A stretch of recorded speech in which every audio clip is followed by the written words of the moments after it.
kita akan menyembah Tuhan ya. Mari kita arahkan hati kita untuk menyembah Tuhan ya.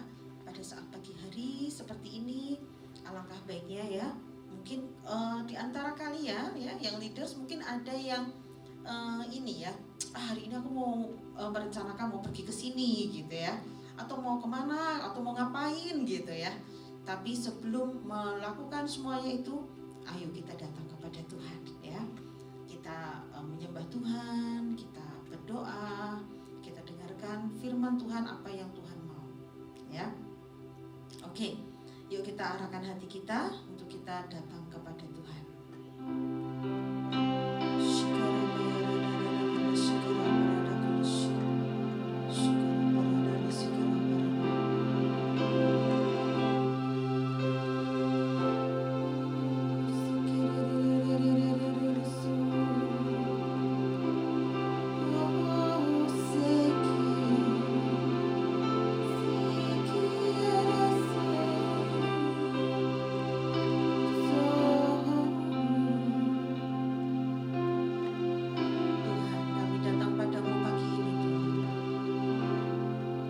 Datang kepadamu Tuhan.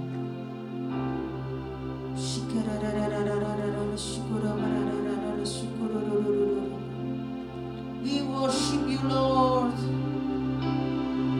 We worship you Lord. We worship you Lord.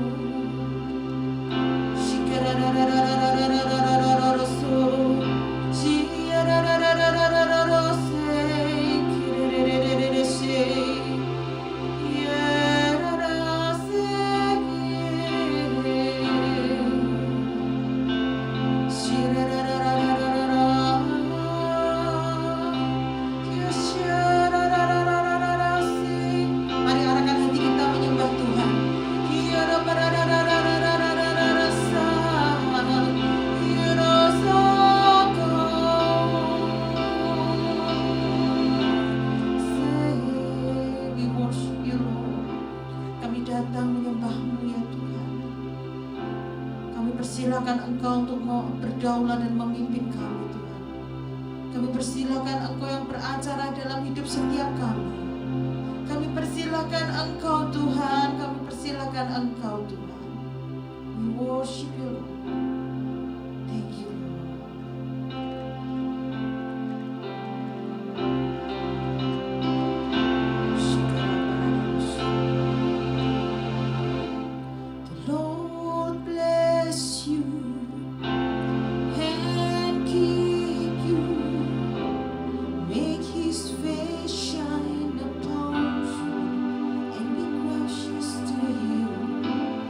Lord, turn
May His favor be upon you and 1,000 generations, and 1,000 generations, and your family and your children. May His favor be upon you and 1,000 generations, and your family and your children and their children and their children. May His favor be upon you and 1,000 generations, your family, your children and their children and their children.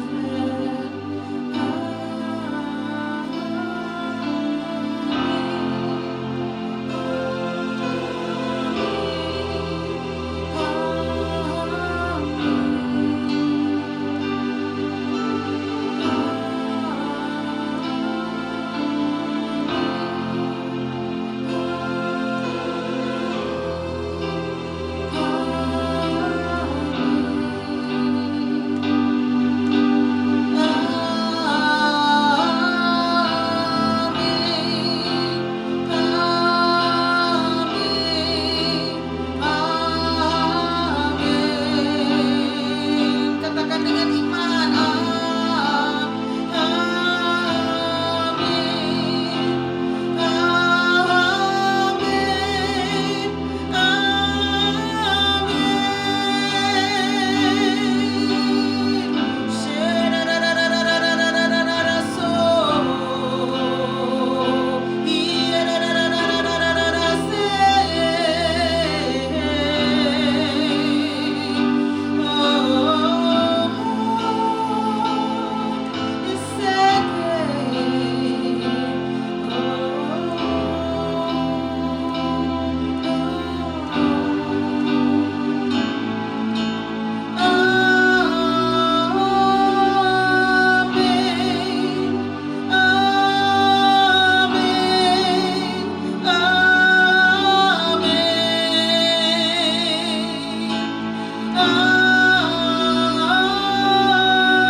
Upon you and 1,000 generations, and your family and your children and their children and their children. Amen.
yang Kau berikan buat setiap kami. Terima kasih Tuhan. Terima kasih Tuhan. Terima kasih Tuhan. Kami percaya Tuhan. Kami percaya Tuhan.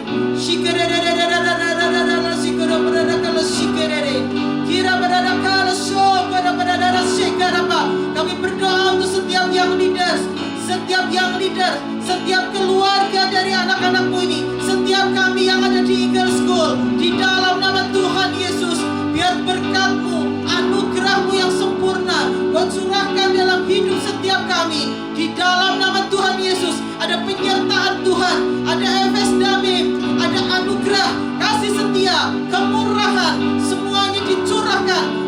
hidup setiap kami dalam nama Tuhan Yesus.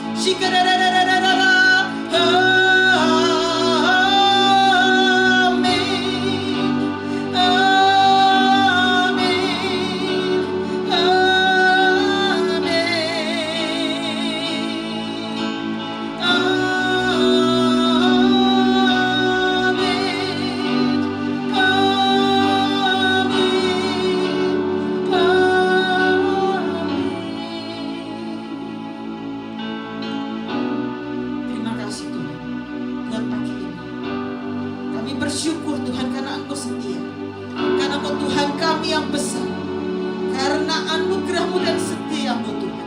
Shikererererera sokoro baradaka, hikara baradala sikoro baradaka sikerapa. Engkau Tuhan yang berdaulat Tuhan, Engkau yang berkuasa atas gunung-gunung dan lembah, Engkau yang bertahta atas hidup kami. Sikira baradala sokoro bara, dimanapun kami berada Tuhan. Tuhan, kami percaya anugerah-Mu Tuhan sempurna dalam hidup kami. Shikerererada kala sikara baraka. Oh kara barada. Terima kasih Tuhan. Terima kasih Yesus, terima kasih. Biar Engkau yang beracara buat setiap kami. Biar Engkau yang beracara dalam hidup kami. Berbicaralah Tuhan. Terima kasih Tuhan Yesus. Dalam nama Tuhan Yesus kami berdoa. Amin.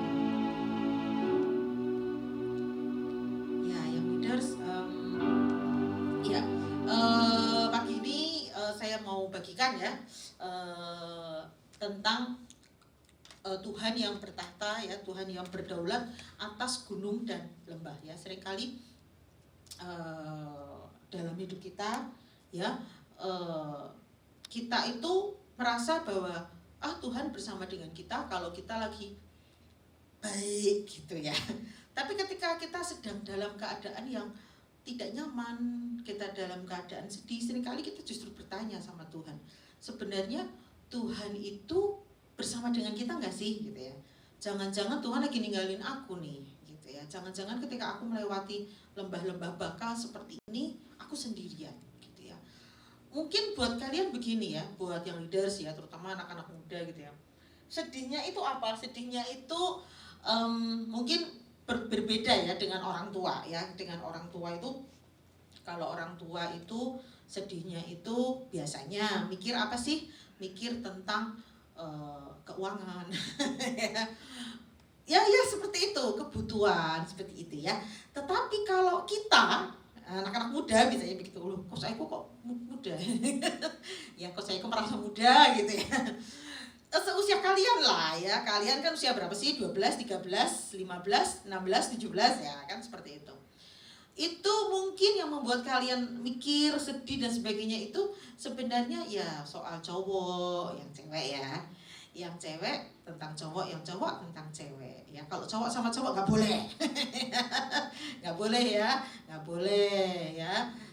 Joko mikirin Anwar gitu jangan nggak boleh ya. Yang normal ya. Jadi kalau kalian yang cewek-cewek mikirin cowok-cowok ganteng, jogan-jogan gitu, ya sebenarnya coach Aiko atau coach yang lain itu bukannya melarang, tuh bukan gitu ya. Tapi kalau kelewat batas ya, kelewat batas itu gimana? Sampai kalian nggak konsentrasi belajar, sampai kalian tuh fokusnya ya mikirin jogan-jogan seperti itu buat yang cewek-cewek gitu ya. Rasanya kurang pas gitu ya, karena kalian adalah punya tanggung jawab. Jadi yang punya tanggung jawab itu tidak hanya orang tua kalian ya, menafkahi ya, kemudian memberi makan kalian gitu ya, mencukupi kebutuhan kalian.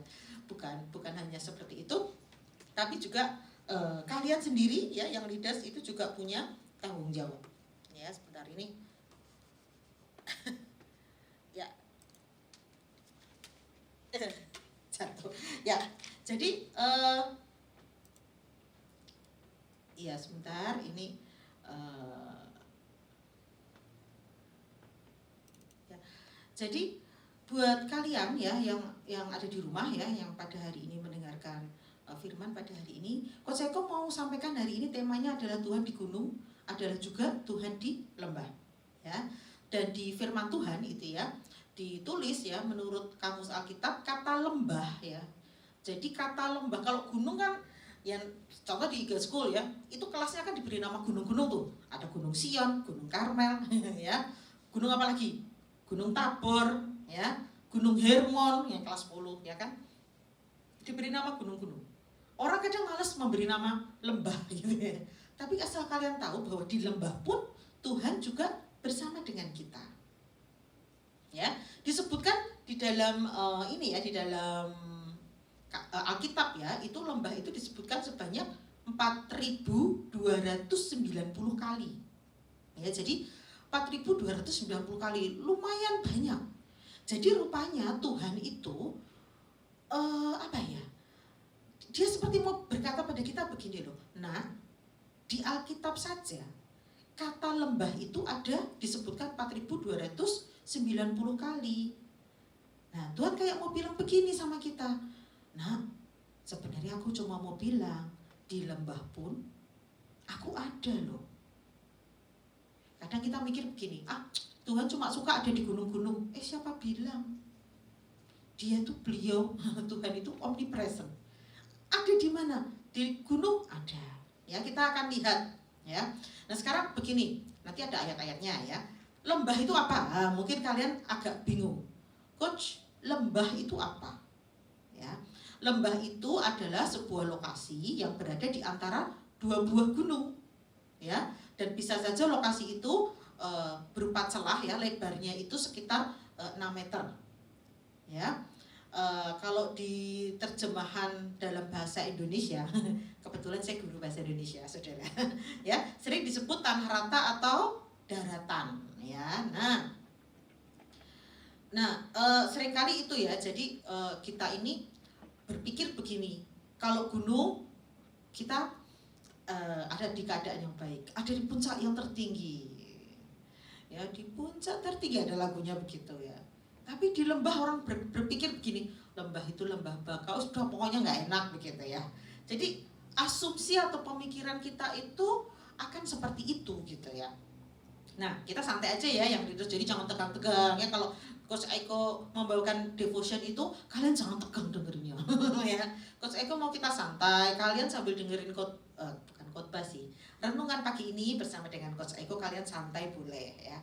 Coach Eko tidak mengharuskan kalian tegang gitu ya, gitu ya, enggak ya. Nah, sekarang pertanyaannya nih, apa benar Tuhan itu hanya menemani kita di saat senang ya, di saat sukacita, atau dengan kata lain hanya saat ada di puncak gunung?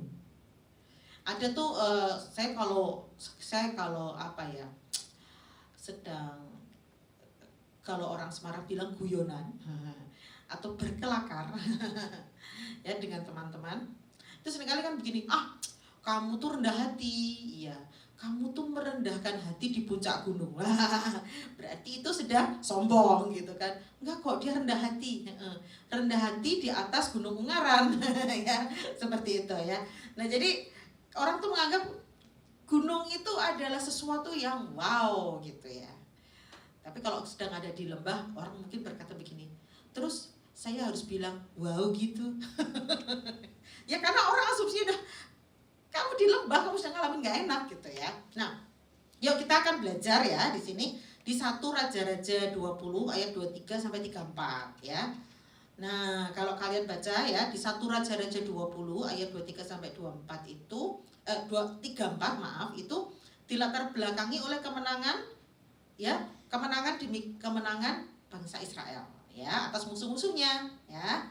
Nah, saya akan cuplik aja penasihat Raja Aram ini. Kalau kalian baca itu kan tentang peperangan tuh ya.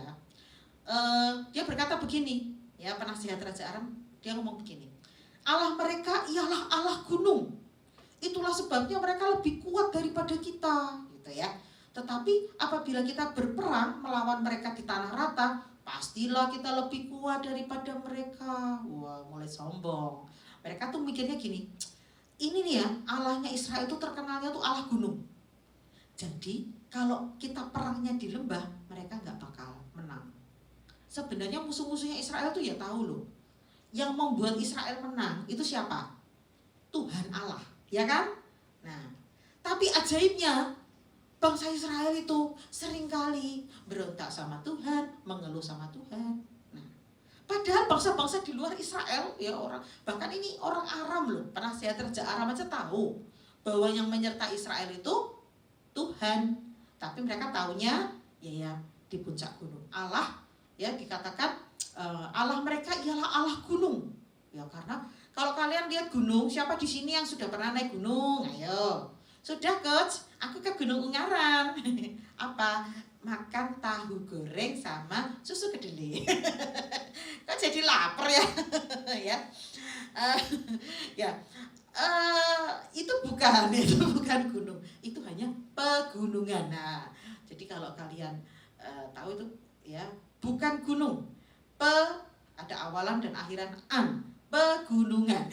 Itu berbeda jelas dengan gunung. Kalau kalian perhatikan gunung itu ada Gunung Merbabu, Gunung Merapi, Gunung Bromo.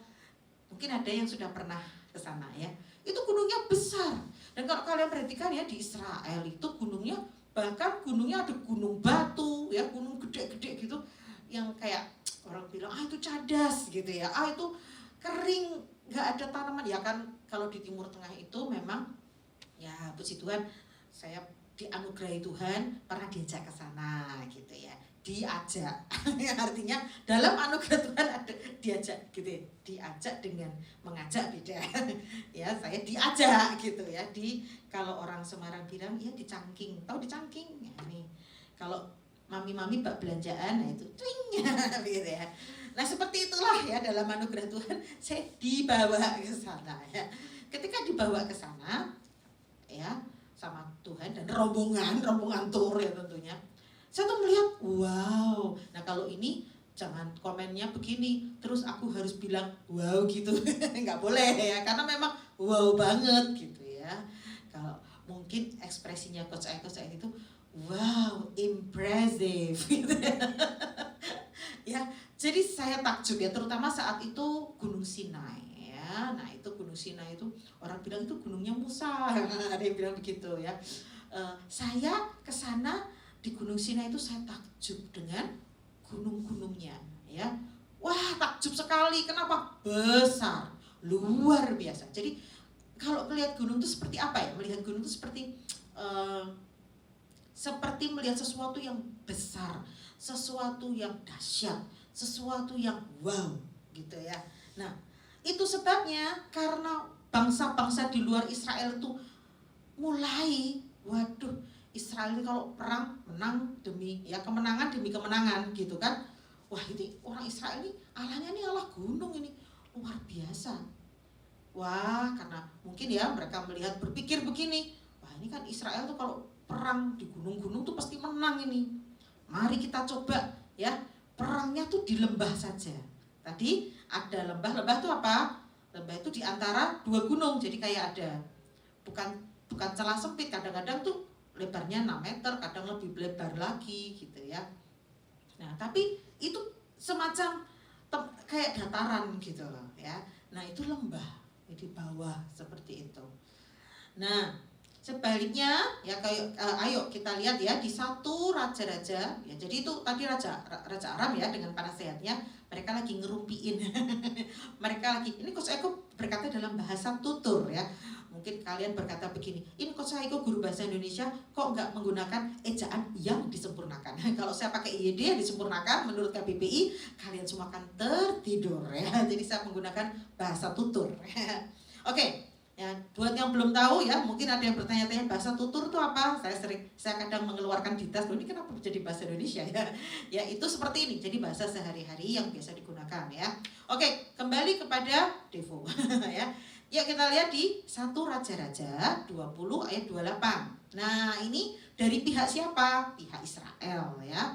Maka tampillah abdi Allah dan berkata kepada Raja Israel, beginilah firman Tuhan. Oleh karena orang Aram itu telah berkata, Tuhan ialah Allah gunung dan bukan Allah dataran atau valley ya.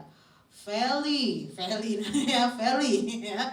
Maka aku akan menyerahkan seluruh tentara yang besar itu ke dalam tanganmu supaya kamu tahu bahwa akulah Tuhan.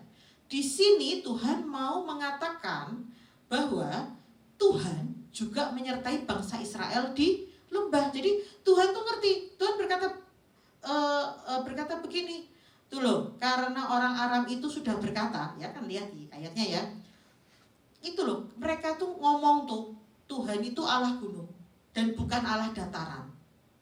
Maka aku akan menyerahkan seluruh tentara yang besar itu ke dalam tanganmu. Tuhan mau bilang, itu musuhmu tuh ya, si mereka-mereka itu orang Arab itu berpikirnya tuh, aku tuh cuma nyertai kamu di gunung loh nak. Makanya mereka mau dalam tanda petik berperang menjebak dan sebagainya ya kan, taktik perang gitu ya. Mereka pikir aku tidak ada dengan bersama kalian di lembah. Dan mereka berpikir mereka akan menang. Kalau kita tadi perhatikan ayatnya. Tapi Tuhan berkata, maka aku akan menyerahkan seluruh tentara yang besar itu ke dalam tanganmu. Supaya kamu tahu bahwa akulah Tuhan. Yang leaders, kalau kalian mungkin ya karena kalian kan hidup di zaman kekinian, zaman now, dimana kalian nggak pernah lihat orang perang zaman dahulu. Kalau kalian perhatikan perang zaman dahulu tuh, itu luar biasa. Senjata mereka itu ajaib-ajaib loh. Ya, ada tombak, panah, pedang, ya, macam-macam. Ya, mungkin kalian pernah nonton Narnia seperti itu, ya kan, film-film kolosal yang seperti itu. Ya, seperti itu, tapi itu mengerikan sekali. Ya, karena mereka nggak ada pesawat tempur gitu ya, zaman dahulu gitu ya, bisa lihat jauh sekian juta, sekian ribu langsung dibidik dengan tepat. Nggak ada begitu. Ya, mereka langsung berhadapan langsung gitu dengan musuh. Ya, dan benar-benar mereka bergantung pada Tuhan. Ya. Nah, jadi seringkali dalam pikiran kita, nah peperangan itu seperti apa sih? Nah, ini saya mau sampaikan. Kalau zaman sekarang, peperangannya tuh di sini. Di pikiran kita. Ya kan? Perang apa? Berpikir positif atau berpikir negatif. Ya, jadi pertempuran itu tidak jauh-jauh. Seringkali kita tuh menyalahkan si jahat. Wah, ini aku nih begini karena si jahat. Saya mau sampaikan ke kalian, sebenarnya kalian tuh dicobai ya, itu ya karena keinginanmu sendiri. Kita yang nggak bisa nahan, kita yang seringkali ya yang disalahkan itu, tapi sebenarnya kita sendiri tidak mau berubah gitu, ya kan? Nah, dan itu awalnya dari mana? Ini dari pikiran kita. Kita berpikir positif atau berpikir negatif. Ya, jadi kalau pikiran negatif itu kalau yang tadi ya di ayat tadi, contoh ya rasa takut ya. Jadi penasihat Raja Aram itu kan, wah itu Tuhannya tuh Tuhan gunung-gunung, kalau gitu kita di lembah saja perangnya ya. Itu dia takut sebenarnya gitu ya. Sementara pikiran positif diwakili oleh yang tadi, yang firman-nya Abdi Allah tadi ya. Dia begitu mendengar firman Tuhan langsung dia menanggapi dengan fenomena. Ya, nah kita lihat lagi yuk di 2 Tawarik 20, ini banyak buka ayat coach, nggak apa-apa ya. Ini bagus ya, banyak dengar firman. Ini kan firman perkataan Tuhan ya. Jadi daripada saya bicara A sampai Z gitu ya, kalian baca sendiri. Dan kalau mungkin kalian males buka Bible, di rumah kalian saya rasa ada pasti Bible yang masih buku ya, bukan lagi di handphone gitu ya. Tapi seringkali males mager ya. Nah itu ya, dibuka nggak apa-apa dan digaris-garis sendiri ya, diwarnai. 2 Tawarik 20 ayat 1 sampai 4 ya. Dikatakan setelah itu Bani Moab dan Bani Amon datang berperang melawan Yosafat bersama-sama sepasukan orang Meunim. Datanglah orang memberitahukan kepada Yosafat ya, suatu laskar yang besar datang dari seberang laut Asin, dari Edom, menyerang tuanku. Ini panik ini ceritanya ya. Itu kalau zaman dulu tuh ada yang namanya utusan ya, mereka itu yang menyampaikan pesan kepada raja ya. Jadi itu ya, kira-kira kalau didramakan begini, aduh dia sambil terengah-engah gitu ya. Wah, setelah itu Bani Moab dan Bani Amon datang berperang melawan ya. Dia berkata, suatu laskar yang besar datang dari seberang laut Asin, dari Edom, menyerang tuanku. Sekarang mereka di Hazezon Tamar, ya ini di En-Gedi. Wah, karena si pembawa pesannya ngomong begitu, kira-kira lihat. Makanya kalau kalian tuh bicara ini seringkali ya ini yang terjadi. Dan kosaiku sering dengar ya, kalau apalagi kalian beberapa yang ke sekolah. Itu kalau diajak ngomong pagi-pagi udah ngegas. Misalnya ditanya, kok kamu belum mengerjakan tugas? Lah, Nah, dia teriak, lah aku tuh capek semalam itu, bla bla bla bla. Udah ngegas duluan. Kira-kira ya kalau intonasinya setinggi itu, yang mendengarkan akan menjadi atau ikutan panik, ikutan tegang, ikutan pengen ngomong tanda tinggi. Ayo, ya kepengen sesuai dengan itu tadi. Ini ya, ada penelitian mengatakan pertengkaran itu ya 90% disebabkan oleh apa? Ini yang sering pertengkaran suami istri, tapi ya tidak cuma suami istri. Pertengkaran di dalam rumah tangga, dalam keluarga, anak sama orang tua, ya. Anak sama anak, saudara gitu ya. Kalau sama teman jarang ya. Kan sohib gitu ya. Tapi kalau sama kakak, koko, cici, mbak, kakak, ya, adik gitu, bertengkar. Apa penyebabnya? Sebenarnya mungkin permasalahannya simple sih ya. Tapi yang menyebabkan apa? Intonasi. You know intonasi?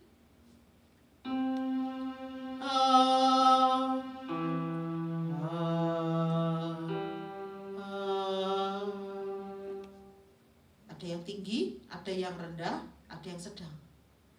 Kalau yang tinggi, ya seperti itu. Kan sudah aku bilang, aku ini tadi udah capek, aja aku lupa bawain es yang kamu pinginin gitu ya. Atau kita gini, aduh aku lupa, tadi itu sebenarnya aku tuh sebenarnya ingat, cuma aku tuh capek banget. Aku tuh jadi lupa, akhirnya tidak membelikan es yang kamu inginkan. Kira-kira enak yang mana? Ya enak yang terakhir dong. Intonasi ya lebih rendah. Jadi penyebabnya adalah nada atau intonasi yang tinggi. Itu penyebab pertengkaran. Makanya kalau orang tuh seringkali komentar begini, kalau ngomong tuh yang enak gitu loh, ya. Ya. Gimana cara supaya enak, coach? Belajar nyanyi, coach Aiko, ya mentang-mentang talentnya musik and dance gitu ya. Enggak sih, tapi di situ kalian akan belajar untuk seperti kita membaca, seperti kita menyampaikan sesuatu, ya, mempresentasikan sesuatu. Bila kita ngomongnya begini, jadi begini saudara-saudara, saya hanya merasa bahwa hari ini saya harus menyampaikan sesuatu. Beda dengan jadi begini loh saudara-saudara. Nah, beda kan? Nah, ini sekalian saya masukkan ya pelajaran mapel ya. Jadi kalau kalian disuruh presentasi ya di depan kamera seperti ini, ya alangkah indahnya bila kalian menggunakan intonasi yang menarik ya. Jangan jadi begini ya. Jadi begini. Itu waduh, orang yang lihat udah ini masih lama nggak gitu ya, jam berapa ya? Ya seperti itu ya. Oke, kembali kepada Alkitab ya. Saya melihat ke sana karena ayatnya di situ ya. Oke ya, jadi saya akan ulangi lagi ya. Jadi si pembawa pesan itu ya, itu panik. Wah, yang mulia, nah, gitu ya, kira-kira begitu. Suatu laskar yang besar datang dari seberang laut Asin, dari Edom yang menyeberang tuanku. Sekarang mereka di Hazeson Tamar, ya ini En-Gedi. Lalu Yosafat menjadi takut ya. Lalu mengambil keputusan untuk apa? Nah ini bagus. Waktu dia takut, dia mengambil keputusan mencari Tuhan. Ia menyerukan kepada seluruh Yehuda supaya berpuasa. Dan Yehuda berkumpul untuk meminta pertolongan pada Tuhan. Ya, mereka datang semua di kota Yehuda untuk mencari Tuhan. Ya. Nah, jadi pada saat itu Yosafat takut ya. Nah sekarang kita lihat ya di 2 Tawarik 20 ayat 14-17 ya, baca lagi.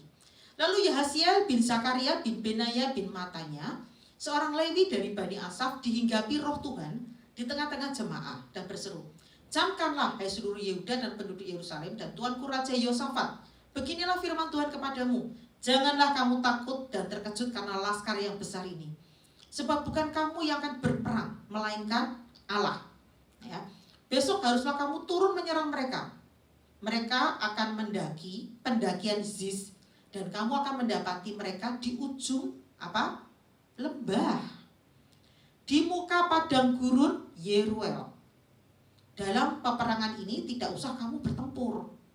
Hai Yehuda dan Yerusalem, tinggallah berdiri di tempatmu dan lihatlah bagaimana Tuhan memberikan kemenangan kepadamu. Janganlah kamu takut dan terkejut. Majulah besok menghadapi mereka. Tuhan akan menyertai kamu. Lihat lokasi. Nah, kalau seperti ini ya, Dilihat dulu ya. Ini pelajaran apa? Banyak nih, pelajaran bahasa Indonesia ada gitu ya. Kalau melihat seperti ini yang dilihat apa? Lokasinya. Mereka lokasi peperangannya di mana? Di ujung lembah, bukan di gunung. Makanya dikatakan turun. Kamu turun ke sana, ya nanti kamu akan ketemu mereka di ujung lembah. Nah, lembah. Nah, sekarang saya mau cerita nih, ada 3 macam lembah. Mungkin kalian pernah ada di lembah-lembah itu ya. Sekarang dicatat, ambil buku catatan. Males coach, mager coach, gabut coach. Oke, lupakan semua gabut, males, mager dan sebagainya. Ya, coach Eko sudah semangat tuh ini ya. Ada catatannya ya coach Eko. Ayo, ambil buku catatan, dicatat lembah apa saja. Yang pertama, ya sudah dicatat ya. The Valley of the Shadow of Death. The Valley of the Shadow of Death itu apa? Lembah bayang-bayang maut atau lembah kekelaman. Siapa di sini yang sering atau pernah dengar ya lembah kekelaman? Ya, itu dicatat di dalam Mazmur dan itu sangat terkenal. Mazmur berapa? 23. Ayo kita buka Mazmur 23 ayat 4. Nah, ini buat kalian yang suka sekali baca Alkitab ya. Hari ini banyak ayatnya. Iya. Banyak ayatnya lagi coach. Nah, banyak ayatnya ya. Gak apa-apa. Sehat. Makan paginya, makan pagi ayat. Oke, Mazmur 23 ayat 4. Saya bacakan. Sekalipun aku berjalan dalam lembah kekelaman, aku tidak takut bahaya.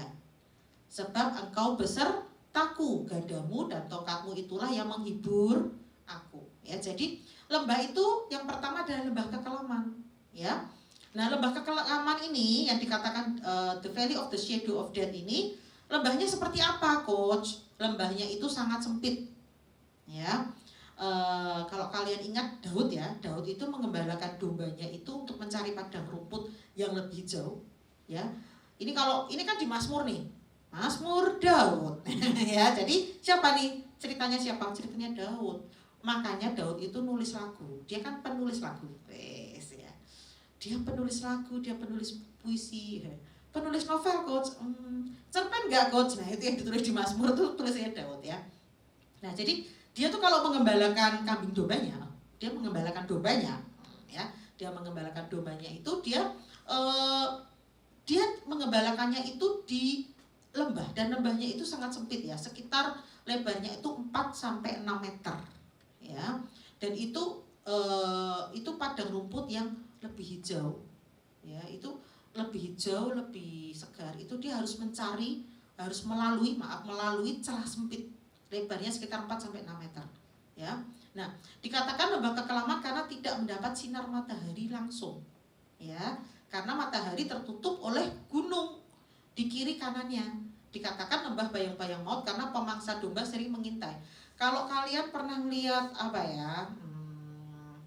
Itu movie ya, di cerita-cerita itu ketika mereka melewati kayak celah sempit gitu ya, lebarnya 4-6 meter seperti itu yang mengintai entah itu harimau ya atau panther ya begitulah gitu ya, itu sudah mengintai, itu tidak terkena sinar matahari langsung dan itu sebabnya ke tempatnya itu adem. Pernah ya kalian pergi ke gunung terus ada kayak semacam jalan ya, celah sempit sekitar lebarnya 4-6 meter. Kalian berteduh di situ terhindar dari cahaya matahari langsung. Itu adem sekali. Saya pernah ada di lokasi seperti itu. Di dekat saya ada aliran sungai kecil sekali yang mengalir ya dari gunung. Itu seger banget, tapi adem dan memang suasananya agak gelap. Ya kan tidak terkena sinar matahari langsung dan di situ bahaya mengintai. Kenapa? Karena hewan-hewan itu bisa bersembunyi karena gelap kan, nggak kelihatan. Mereka bisa ya seperti itu gitu ya. Nah, apakah kalian pernah berada di situasi seperti itu? Situasi menakutkan, tidak mendapat cahaya. Mungkin kalian pergi ke gereja tapi tidak merasakan apa-apa, tidak merasakan hadirat Tuhan ya, seperti itu ya. Nah, kita belajar dari iman Daud ya. Jadi dia berkata, gadamu ya, pemukul pemangsa domba itu ya, dan tongkat pengarah domba milik Tuhan adalah penghibur kita ya. Gadamu dan tongkatmu itulah yang menghibur aku. Oke, selanjutnya the Valley of Baca. dalam Mazmur 84. Ya, kita cepat aja ya. Oke, di Mazmur 84. Ya, ini ada 3 lembah. Ini sudah lembah kedua ya. Berbahagialah manusia kekuatannya di dalam Engkau, yang berhasrat mengadakan ziarah. Apabila melintasi lembah Baka, mereka membuatnya menjadi tempat yang bermata air. Bahkan hujan pada awal musim menyelubunginya dengan berkat. Ya, nah, lembah ini melambangkan, ini lembah Baka ya, the Valley of Baka ini melambangkan sebuah peristiwa yang telah terjadi, tetapi tidak jelas kenapa Tuhan mengizinkan itu terjadi. Siapa di antara kalian yang pernah mengalami begitu? Jadi ada suatu peristiwa, tapi kalian tuh berpikir begini, nggak jelas begini loh, kenapa sih kok Tuhan izinkan ini terjadi? Ya, dan lembah ini sering disebut sebagai lembah air mata atau lembah ratapan. Ya, contoh misalnya kita punya saudara, keluarga yang kita sayangi, tiba-tiba pada saat musim COVID seperti ini, tiba-tiba kena COVID, padahal dia orangnya baik ya. Menurut kalian ini opa, oma, engkong, om, tante, ii, segala macam gitu ya, ini orangnya baik gitu ya coach, tapi kok dipanggil Tuhan gara-gara ada COVID gitu loh. Kalian mungkin sulit untuk mengerti itu gitu ya, tapi kok Tuhan izinkan terjadi. Nah, ini namanya lembah Baka atau lembah ratapan ya. Nah, itu seperti itu ya. Dan ini Tuhan berjanji bahwa lembah ini akan diubahkan Tuhan menjadi lembah yang bermata air. Hujan awal musim ya akan menumbuhkan tumbuh-tumbuhan dan sebagainya. Terakhir, the Valley of Elah ya. Elah ya, di 1 Samuel 17 ayat 1 sampai 3. Orang Filistin mengumpulkan tentaranya untuk berperang. Mereka berkumpul di Soko yang di tanah Yehuda dan berkemah antara Soko dan Azeka di Efes Damim. Saul dan orang-orang Israel juga berkumpul dan berkemah di lembah Tarbantin. Mereka mengatur barisan perangnya berhadapan dengan orang Filistin. Orang Filistin berdiri di bukit sebelah sini dan orang Israel berdiri di bukit sebelah sana. Dan lembah ada di antara mereka.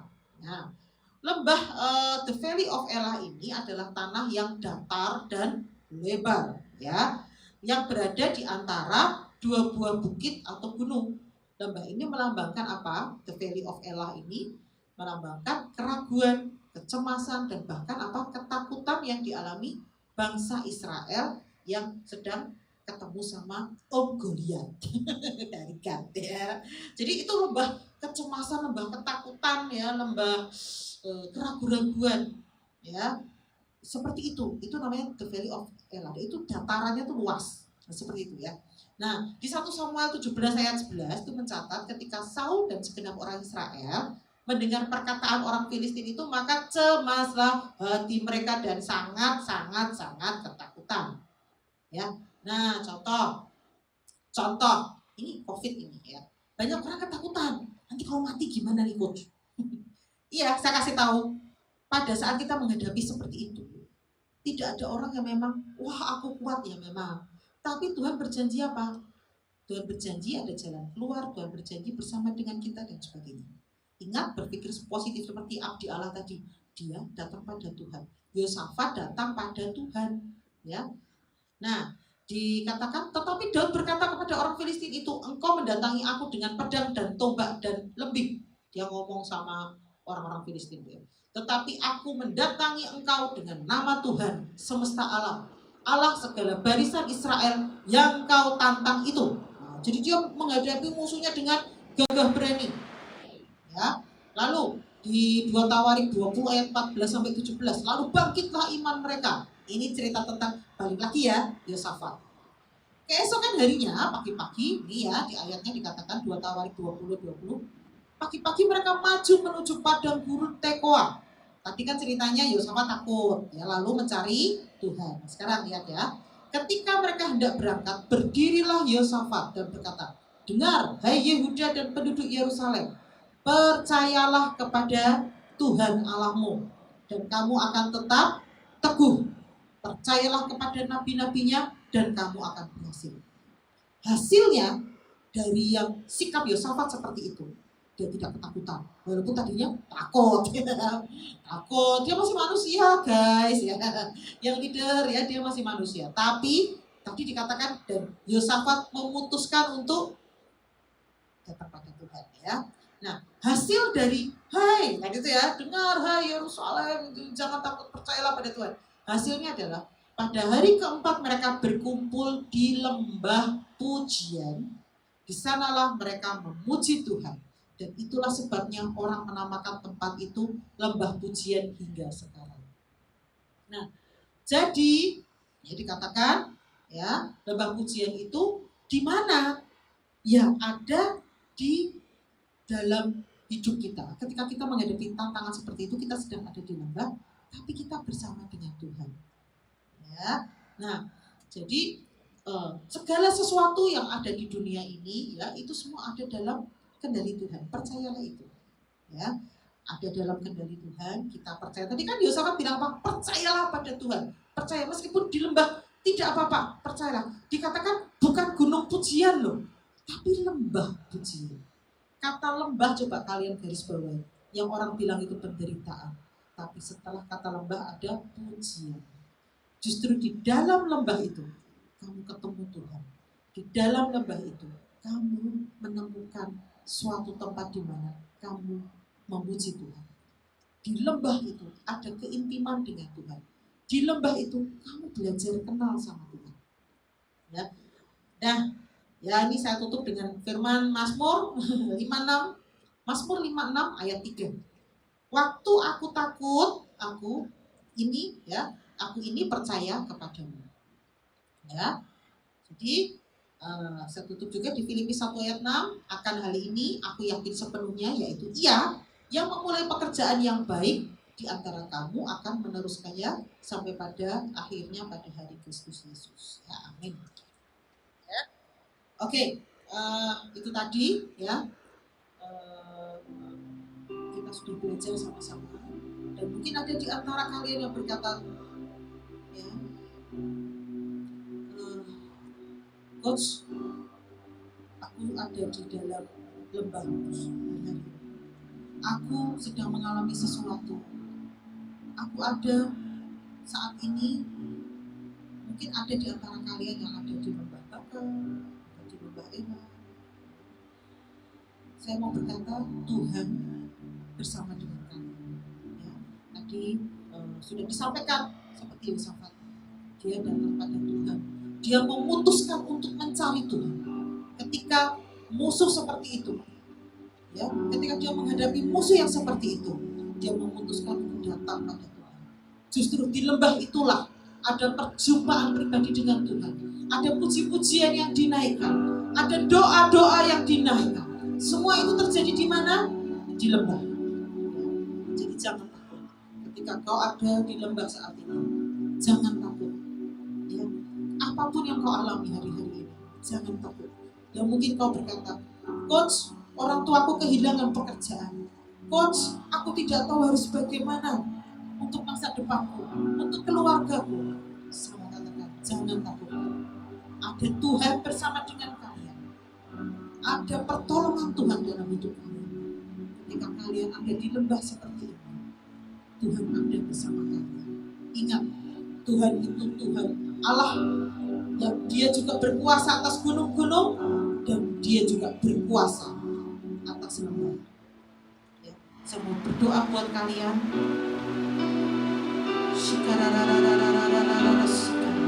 Tuhan, kami mau percaya Tuhan bahwa ada anugerah-Mu dalam hidup setiap kami. Entah kami ada di gunung, entah kami ada di lembah, Engkau tetap bersama dengan kami Tuhan. Kami berdoa buat setiap anak-anak-Mu pada hari ini Tuhan. Dimanapun dan apapun yang sedang mereka alami, Tuhan kami percaya pertolongan-Mu itu tepat pada waktunya. Gadamu dan tongkat-Mu itulah yang menghibur setiap kami. Dan Engkau Tuhan yang menyediakan hidangan buat kami di hadapan lawan kami. Terima kasih Tuhan. Kami percaya untuk setiap anugerah. Kami percaya untuk setiap pertolongan-Mu. Kami percaya untuk setiap penyertaan-Mu Tuhan dalam hidup kami.